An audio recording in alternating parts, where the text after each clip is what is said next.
Welcome to the Industrial Talk Podcast with Scott McKenzie.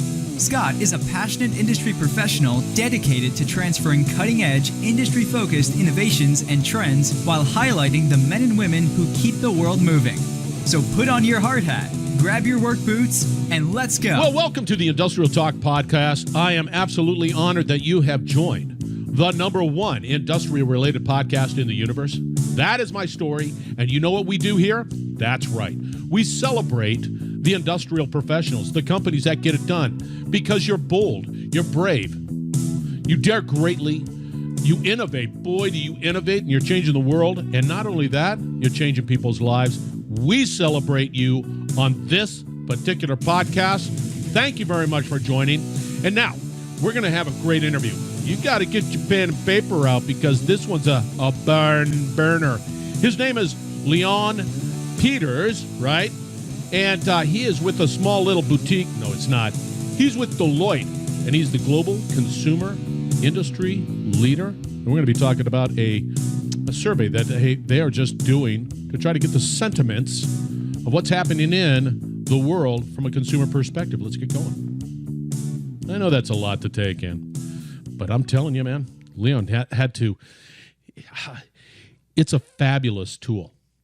And the team at Deloitte have just done a masterful job in trying to really check the pulse of what's happening globally in light of this pandemic. And they do not disappoint. And I mean, this particular interview is just off the frickin' charts. But before we get going, I want to talk to you a little bit about a couple of things. One, we have Heroes of Manufacturing, which is a new initiative that is brought about by 30-plus manufacturers, and all we're doing on that particular initiative, movement, is celebrating manufacturers, celebrating the people of manufacturing, and just highlighting the stories of how they're making our lives better and how they have just truly given them all throughout this pandemic, and we're going to continue. You can find out more. You can get involved. If you have a hero to nominate, boom, you go out to heroesofmanufacturing.com, and there it is, man. You'll be talking to me. That's who. But anyway, it is such an honor to be working with companies like Hitachi, companies like Toyota, companies like Smuckers and Ericsson and Eaton. It just goes on and on and on, and they're all dedicated to highlight the wonderful women and men of manufacturing that keep the world moving. That's what that's about. And also, because we're always hammering on collaboration, innovation, education, and taking action, those are the tenets of what this podcast and future podcasts will constantly be focused on. Now, that brings me to this interview. And so in the interview, Leon and I had this conversation about, hey, you don't have all the answers. And so one of the real challenges that take place, and it is the how people are dealing with this challenge. Not just companies, but people. But companies are people, and so you get the linkage there. But they have come up with this incredible, and I mean incredible, survey, ongoing, and tracking the sentiments, the consumer sentiments, and it's global. And I think in this conversation we had 11 countries, and I believe Leon and his team are going to go beyond that, of course, and bring in other countries and begin to really collect the data. This sort of, how do we get back up and running? What do we do? What's the feeling? What's the consumers thinking about? And, not only that, you can slice and dice the data. They have created such an incredible platform that if you're saying, I'm just interested in the United States, you can filter the data by country. But if we say, hey, I want to know something about India, boom, it's right there, and it's ongoing, and you can see trends, and they just keep it going. And you know it's incredible? It's free. You can go out there, and in fact, it'll be out here on industrialtalk.com. But I mean, it's pretty doggone cool, and I just thoroughly enjoyed this conversation with Leon. So anyway, enough of that.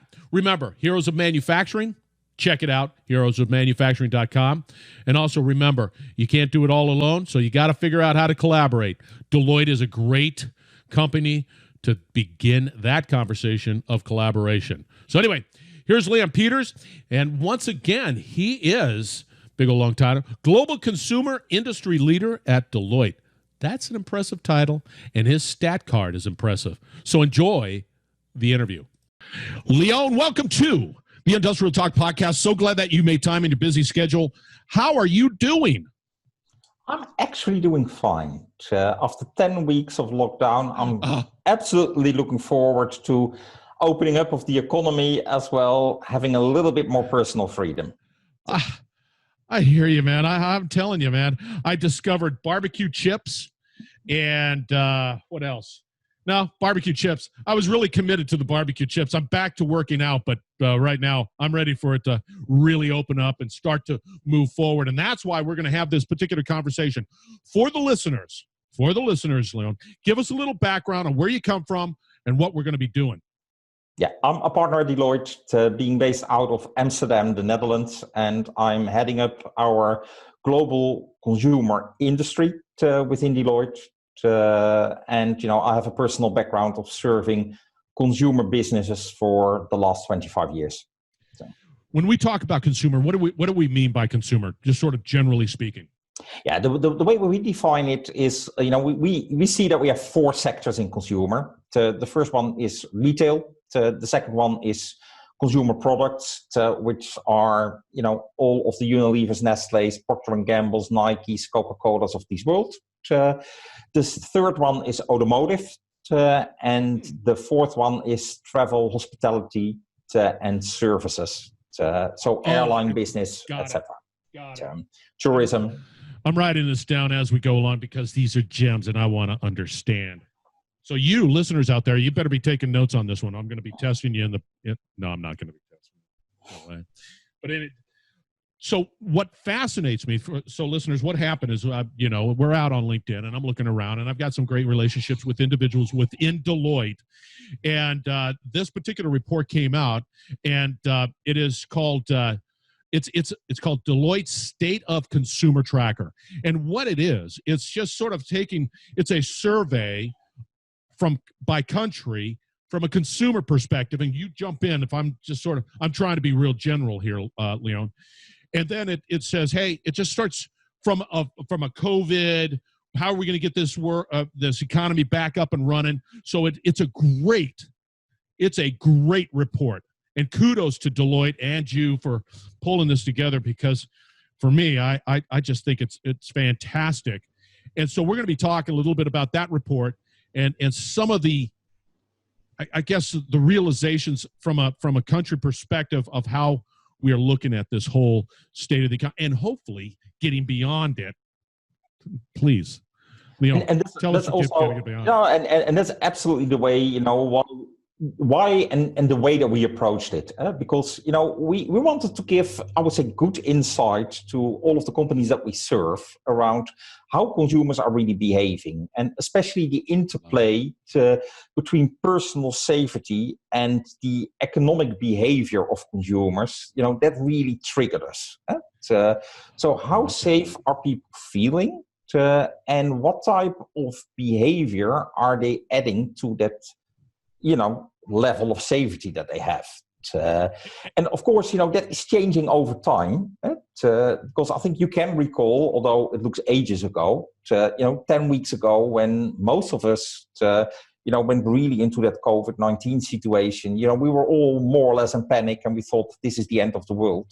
But over the last 10 weeks, we also have got used a little bit more to what we now can call the new normal. And that's also what you see represented in our consumer tracker. Because, we do that on a bi-weekly basis. So we interview a lot of people in 15 different countries. And we do that every second week. And, because of that, we see how that interplay between personal safety and economic behavior of consumers is developing in many different categories. see, what's interesting is I'm looking at your latest survey, and you've included now Mexico and Ireland. So what I see happening within this particular report is that, of course, it's going to continue to expand because there is a necessity to understand what. I like the fact that you're saying, hi, I'm a company. I need to understand the consumer side and how they feel and how they're looking at the economy in general, which is feelings based in a sense. And I like that linkage, and I think really that's pretty cool. And how large is this pool of respondents? Yeah, we interview 1,000 people per country, and that is scientifically approved. So I think that's something that's very important to say. And it has a margin of plus minus 3%. Which actually is not bad at all. So it gives a very good view on what the general feeling is of consumers. And we now have done 3 surveys, and we see quite some consistency out of every single country that participates. So I'm going to be providing a link to this on the Industrial Talk podcast. Do you update this specific link, or will that link continue to change to reflect new countries, new results? How do you keep people informed on that and up to date with the latest and greatest? Yeah, so every second week we are doing that survey in those countries that are included, which now is the number is now 15 countries. And within 24 hours we have the results published in our dashboard. And also the beauty of the dashboard is that you can also look back in time. So we are not only reflecting the latest one, but you could also see, okay, what happened 2 weeks ago? What happened 4 weeks ago? And that is very interesting because, our clients are really wanting to know, how our consumers are going to behave. Everyone is speaking about the new normal, but what does that new normal actually entails? And that is what no one knows. And we neither. But we believe that by putting that lens on those consumers and having that trade-off or the balance between your personal safety and how you're going to behave and how you are going to expect to behave, that is being reflected in the dashboard, and with give a little bit of lens to the future. I just think it's brilliant, and why it's so important. And especially from me as a business owner, I want to know what the consumers are thinking. And this is really the only way. Without a dashboard like this, with their scientifically proven, all I am is just grasping at straws. I might think that they have a lot of anxiety, and I might think that they're into whatever their capital, whatever it might be. Here is a scientific approach. So let's go through sort of the structure of the report itself. And one of the things that I'm really interested in, and why this is sort of a question, is that you've asked the question of global anxiety index, and it's sort of a geographical representation of the global anxiety of how countries feel. 1,000 respondents, boom. And what fascinates me is that at the top right now on this report is India, and then Mexico, and then so on. And clearly at the bottom, Germany doesn't have any anxiety. It's like based off of this report. Fascinating. Can you give us a little background on why that is important? Yeah, I think, that anxiety really represents, how consumers, if they feel safe, yes or no, in this environment. And safe could be, their personal safety around their health, the safety of their beloved ones, and most of the time it's their family. Do they really believe that compared to the last week, do I feel more safe or less safe? And that's how we measure. So we are not putting, a number out of, between 0 to 10, I feel 8. No, how much more do I feel safe compared to last week? And quite interesting, if you look to that global dashboard, is that you see a couple of countries actually, really moving into that index. So where, for instance, China was, I would say, less anxious a couple of weeks ago, 2 weeks ago, in this survey, they are a little bit more anxious. And why is that? Is because there were some isolated outbreaks. Everyone in China thought, oh my God, we got through this. And then, that virus popped up in certain regions. That makes people, more anxious. It's also that, certain regions have said everyone needs to be tested, which also can fuel a little bit of your anxiety, as well as they go a little bit more out of the entire lockdown. The financial impact might also, become a little bit more apparent to them. And that also can fuel the anxiety levels. See, this is interesting, and you mentioned it. I just went back when you said China has it appears that they've got an increase in anxiety. Okay, so I said, oh, I'm gonna check that out, and I just went on and I went back in history on this dashboard, and it's absolutely correct. I mean, based off of your results, which is just from my perspective, if I'm a business, if I put my business hat on, then I can see sort of trends that are taking place. And when we start talking about anxiety, Leon, are we talking about this very top part of the dashboard, a summary based off of certain criteria? Yeah, we are asking actually a couple of questions. But if you would like to summarize it in one question, is do I feel more anxious than I was last week? And that's actually the question. So you don't compare it to what I said, a range of 0 to 10, because that's for human beings very difficult to answer. But you only answer, do I feel more or less anxious than last week? So it is really, I would say, a picture of what's happening that week.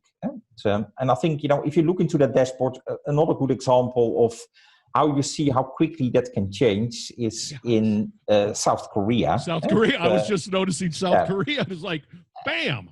Yeah, exactly. They were pretty much in the green, where they say, okay, we have it under control, and here we go again. But then in Seoul, in a couple of clubs and nightclubs, they had that outbreak. It was pretty isolated, but it immediately had an effect on the anxiety level of the South Koreans. Because everyone was thinking, oh my God, what's going to happen here? Are we going back into the crisis, or, can we continue to go out? And if you look into, for instance, to Japan, which is also very interesting, when you compare that with 1 month ago, the anxiety level was really very high in Japan. They were really anxious, and they were almost a top scorer. But 4 weeks later, there are now more people that are less anxious compared to last week than almost everyone around the world, with exceptions of the Netherlands and Germany, by the way. But they are really now what we call in the green, and they moved from 40% anxiety to minus 5% anxiety, and that's a big move. But if you look to the underlying figures, you see that in Japan, they really control the virus in a very structured way, with less panic, very controlled. If you look to the mortality rate, it's very, very low compared to other countries. If you look to the people that are infected, it's very low. And it might all have to do also with, I would say, the cultural way of the entire society, which is a much more social distancing avant la lettre than in many other cultures and countries around the world. So. Why? And I'm once again, I'm telling you, listeners, you got to go out there and get this dashboard. I mean, it's really very fascinating, and the ability to be able to sort of navigate and to draw a picture. Even India, a couple of weeks back, had a really high anxiety rate. Even they're coming down. What do you make of everybody? It seems like everybody's sort of shifting to probably the new norm, or getting ready to sort of accept it and then get back to business. What do you think about that? No, I think that's a good observation, Scott. I also believe that, this entire COVID-19 crisis gone, via different waves, over the entire world. Where we see, we are recording this, as you know, by the end of May. And, we know that in mainland Europe, most of the crisis is getting a little bit more behind us. Where in the UK, they are in the start of getting it behind us. In the US, it is, I don't want to say on the peak, it's flattening a bit. But, if you look to South America, in Brazil, and also in Africa, the big pinnacle still needs to come. And you see that the different countries and the way that anxiety index is moving is actually moving aligned, all of those waves that I just described. So I think it's a positive trend. I mean, the reality is that it is what it is. We're going to have to figure it out.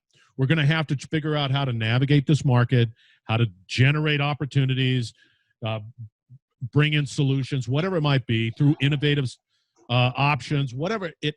But we're going to have to figure it out. And I like the fact that how long do you see this sort of survey going on for Deloitte? Yeah, we initially said, okay, let's do this till the September timeframe, but we are really considering to move this towards, I would say, at least the end of this year. And why? Because, many governments and many institutions are now speaking about, will there be a second wave? Yeah. And therefore, we believe, it might be good to extend it. Not that we necessarily, believe that second wave is going to happen. No one knows. The likelihood is pretty high. But also with all of the new standards in place of social distancing, of washing our hands, we might be able to push it out. But, we would like to extend it till the end of the year. So most likely that will happen, Scott. I think that's brilliant. I really do. Because eventually you're going to see, right now, I would imagine that there are such extremes within the data. And if you're out there, you're looking at this particular dashboard, they've done a great job with the information. Like you guys have displayed the information in a very great way. But what's good about it is that you've got that information circle off to the right side that gives you real details of what goes into that data, which is just spectacular. So there's no reason why you can figure it all out. What I would be concerned is that, like, you get some various swings because it's still relatively new. And if this is a long tail challenge, you're going to see some, data that's going to start to begin to come together and get really clear on how people are feeling and what's going on, and then take into consideration changes that are happening in the market. I think this is a great and valuable product for. I'm fascinated that it's out there. Like I'm just driving it around. I'm like, look at that, man. Deloitte is allowing me to drive this car. Thank you so much, Scott. Love it. So when you did this, when you were going through it, what really stood out when you're like, okay, we're gonna have this, we're gonna interview these 1,000 individuals within these countries. What was that? Wow, that I didn't see that one coming moment for you, Leon. No, it was actually much more the combination of that personal health versus how am I going to behave, and also that quite a lot of that behavior is not only being fueled by how do I feel, but also in which extent am I being taken care of by my government. And what we also do, and that's also in the dashboard, as you have seen, Scott, is really looking to how do I feel about my health? So am I concerned about my health, and am I concerned about my financial situation? In other words, can I still pay my bills? And what you definitely see is countries that have a social safety net in place, in a bigger extent than others. Those countries are ending up somewhere else in that matrix than the countries that hardly have that safety net in place, or cannot afford to have that safety net in place. And that's why you see India and Mexico, completely at the other side of that matrix compared to countries like Germany and my own country, the Netherlands, where a lot of social safety nets are in place. Yeah, and so a part of that, there's that consumer concerns section of your dashboard, and what I liked about it was, just as we were talking about it, you're talking about two components. There's this health component and the financial, both concerns, and then where they are from a data perspective. So when I look at the health concerns section to the right side, it says, I'm concerned about my physical well-being. And then it says, in this case, I'm looking at I was India, age group from 35 to 54, because I was thinking about that social safety net and all that stuff. It has an arrow down, but 77%. What does that mean? It actually, and I'm as we're speaking, I'm popping it up the data as well, so that I can see what you're talking about. Because you guys did this. Deloitte did this. Yeah. If you say, that arrow going down is that, in the previous one, it was higher. So we see a trend going down. And that's because, otherwise you have to click through, many different screens. And this is where you see, okay, this is what the trend is. However, having said that, in India, you have the country that is scoring almost the highest about, what the health concerns are for, the one that's being interviewed, as well the family around him or her. So. Yeah, and then I just pulled up Netherlands age group trending down. That is just so fantastic. And excuse me, I'm just surprised that you guys, if this is all out there, and you're going to continue, and they're going to get some really great insights into consumer behavior.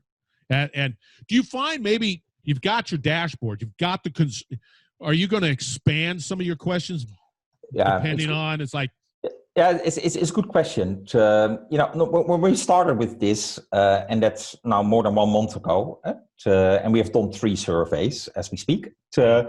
And we thought, okay, we are pretty comprehensive in the number of questions that we have, and in the scope and the range of questions. But now we of course realize that a lot of the economy is starting up. So a question that's super relevant now is, how safe do you feel to go back to work?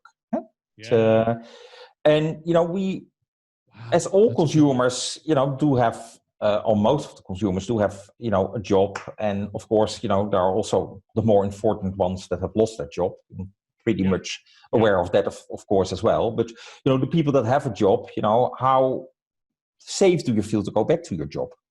That's a great question. I don't have that. I mean, all of these are just like, I don't know what the results are going to be, but that's a great question to ask.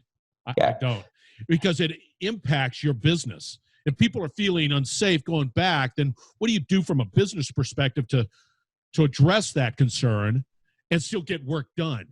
Exactly. It's interesting. Exactly. And I think that every employer has the obligation to take care of the safety and health situation of their employees, of course. And this is helping them as well, of course, the individual service that they will do amongst their own employees. But it will definitely help them to say, okay, we really need to take this serious. I love it. Leon, we got to wrap it up. I'm telling you right now, I am just fascinated and really thankful that you and others within Deloitte are pulling this together, because this is really needed and valuable information for, I don't know, well, it's global. So for everybody, how's that? I like that, man. Absolutely. And, I think also very well and very good to mention, because we have a limited time in this podcast, but it's also good to see that we are really going to dive into different sectors and also how people are willing to spend on less discretionary items and more discretionary items. And, we are really going into a lot of details from alcohol, apparel, footwear, books, cable TV to groceries and household goods. So there's a lot of information that you can find there. I'm looking at it. We could keep on going. Maybe we need to create a second one, because I'm telling you right now, we haven't even gotten into that, the less discretionary versus non-discretionary items and the spending. I disagree with the alcohol. I think that's gone through the roof, quite frankly. I think people are lying on that one. Might be. And barbecue chips. I'm not going to rule that out, Scott. I'm just and I haven't seen barbecue chips on this list, and I guarantee you that went up considerably too. Actually, about maybe we should do another one. I really like that idea, Scott. But let's do that other one then I would say a little bit around summertime or after summer, when we see more recovery of the economy, and let's see what's happening then. I love that. I would absolutely love that, because you're going to see some. We just don't know, and I love the fact that you're tracking this and making it happen and getting the data out there, and making it consumable by pretty much everybody. Hey, are you active out on LinkedIn? If somebody says, hey, I want to get a hold of him. Absolutely. You can definitely find me there. And that's Leon, Leon. Pieters is his last name, but don't spell it like we would spell it here in the United States. It's Pieters. Put a comma in there, slap in Deloitte. You'll find this gent with no problem, and you'll be impressed with his stat card out on LinkedIn. I'm telling you guys are doing a great job out there. Thank you so really much, Scott. Impressed, man. And I hope our clients are too as well. If they're not, they should be. You let them talk to me, because I'll put a little fire underneath them. That's for sure. Absolutely.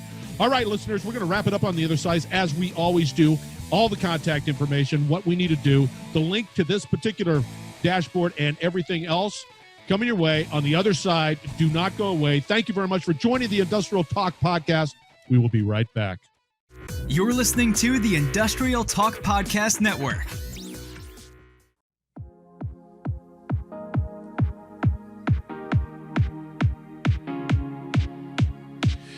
All right, once again, thank you very much for joining the Industrial Talk Podcast. Leon Pieters is the name. His stat card out on LinkedIn, phenomenal. We have the link to the actual report, and it's the dynamic report, out on industrialtalk.com at his podcast landing page. It's all there. You can't, you really have got to check this thing out. It is impressive. So anyway, thank you to the team at Deloitte, Leon, and everybody that put that report together. Phenomenal job. Kudos to you. We need that, and I love that global perspective, because we all are struggling in this particular pandemic. Also, remember, go out to heroesofmanufacturing.com. That's heroesofmanufacturing.com. Get involved in the movement. Be a part of the manufacturers that are just that whole pool. It's going beyond 30. It's going and it's growing. Be a part of that. And it's easy. You'll be talking to me. Submit your manufacturing hero. See how you can get involved. Everything spot on. Wonderful movement. Also, go out to the industrialtalk.com, and that's where I have the Industrial Academy, and that is focused on industrial sales, industrial marketing, and strategies associated with that. We need more than ever. Be bold, be brave, dare greatly, change the world. Thank you very much, and we will be coming back with another great interview, so stay tuned.